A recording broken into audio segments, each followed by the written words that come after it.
If you want to fix battery charging being stuck at 80% on the Motorola Edge 70, what you can do is you can go to settings. Next over here, we're gonna scroll down a little bit in order to find battery, and then in battery settings, you should be able to find the battery protection.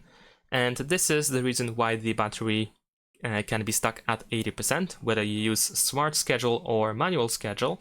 And both of these options can limit the battery to 80%. But if you use manual schedule and it is set to, the runtime is set to always, then you probably, well, not maybe even probably, but you will never be able to exceed 80%. So what you can, for example, do is you can go to the setting of manual schedule.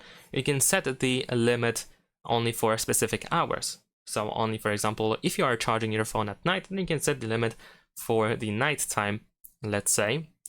And at the same time, if you want to, you can also, for example, go for the smart schedule if you are not using it yet, or you can just completely disable the battery protection if you feel like you don't need it. And that's pretty much it. Thanks for watching, leave a like and subscribe.